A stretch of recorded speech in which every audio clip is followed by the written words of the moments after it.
What if I told you that even though you showed up here at my channel today, you were actually going to hear advice from the only person to win 3 Oscars in a single night for one movie, writing, producing, and directing, and a person who broke into this industry 3 different times in 3 different languages in 3 different countries?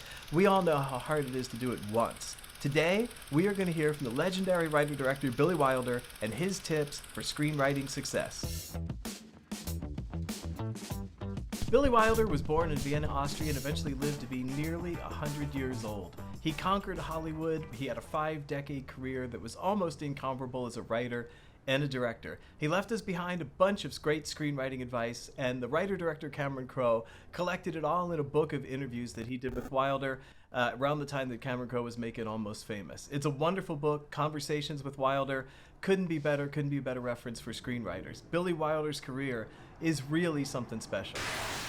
Billy Wilder made it in this industry 3 times in 3 different languages in 3 different countries. He was a young Jewish man who was achieving success as a writer and then director in the Berlin film industry back in the 1930s when the Nazis took over and his life was in danger. So he fled to Paris, where he learned French, and then he became a writer and eventually director. And just as he was about to direct big films for the French film industry, the Nazis came in and took over. Billy made it to America via Mexico, learned a new language, English, his 3rd, and began a screenwriting career in Hollywood within just a year of being here in town. Soon after that, he was bucking to become a director as well, mostly to protect his scripts because he really believed in them, wanted them to be shot as he saw them. So he became one of the great writer-directors of the classic golden era of Hollywood. How did Billy Wilder sustain a 5-decade career in Hollywood? Well, number 1, he understood that the audience is fickle. They are not going to stick with you if you bore them. They're not going to stick with you if you knock them out of your world by being inconsistent. They want to be with you, and they're going to stick with you as long as they can, but you got to keep them. What was Billy's secret to capturing an audience? His number 2 piece of advice: grab them by the throat and never let them go. What did he mean? He meant very early on, hook that audience in, and then instead of sitting back and getting pastoral or slow with your story, keep hitting them, keep coming at them, keep making them feel. The audience is fickle, grab them by the throat. This one couldn't be any bigger. The late great Billy Wilder said, develop a clean line of action for your character. What did he mean? He meant that you as a writer need to know why the character is going from A to B to C to D. You're not always going to clue the audience in, but those readers and that audience, they can tell when you know. So it's important that you know that clean line of action for your character. Billy warned that as a writer, you should know where you're going. What he meant was have a plan. You might not be an outliner, and if you're not, you should think about it, especially if you want to work in TV. But if you're not an outliner, you should at least have a plan. The co-writer and director of Some Like It Hot says that the more subtle and elegant you are at hiding your story points, the better you are as a writer. I don't think he meant it as criticism. I think what he meant was you're going to hold on to your audience if you're subtle and cool in delivering the good medicine of your story. But if they can feel the manipulation, they're going to reject what you're doing and they're going to bounce out of your story.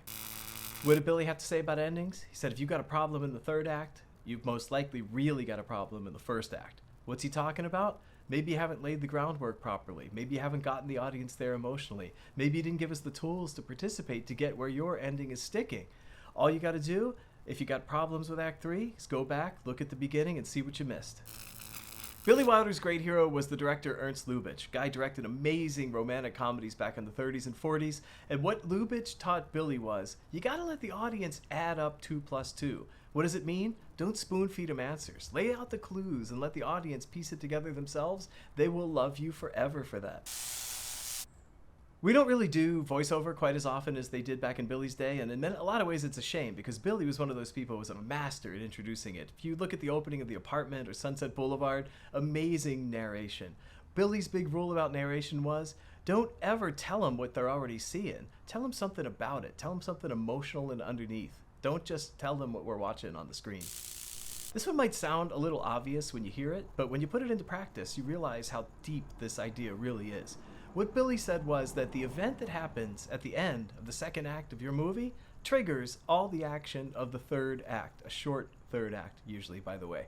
What Billy meant there was a giant thing happens, usually a rug pull out from under your character, that's going to launch them into the final end game of the story. A lot of people feel like they know it, but in practice they forget to lay that in there just the right way. They used to call it the Act 2 curtain, which gave it so much importance, and I think that's a good term to use because it's a really important part of any story. What did the late great Billy Wilder have to say about endings? He said that they had to increase in tempo, faster, faster, and faster, until you reached a giant crescendo at the end where you would hit the audience as hard as you possibly could, and at that moment you have to cut and go and say goodnight and leave this story behind. Outside of my parents, Billy Wilder's really been my only hero. I thought he was the funniest, I thought he was the coolest, I thought his movies were the most insightful, no matter how sarcastic or seemingly dark they seem to other people. I always seem to find the real beating heart in there. And when the studio system was collapsing all around Hollywood, Billy gave a comment about it that I think is something that he might say today about what's going on with our dual strikes. Billy said that the situation was hopeless, but not serious. Really appreciate you being here today. If you enjoyed any of this or if any of it was helpful for you, would really love it if you could like and subscribe.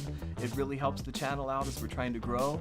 We're trying to build a free, unlimited resource for screenwriters, tips, tricks, techniques, and actual live demos, all right here for free. We also have our Jeff Howard sessions, which are classes and programs and reads and consults, the information for which is available in the links down below. Hope to see you there sometime. Really enjoy being here. Thanks a lot and good luck to all of us.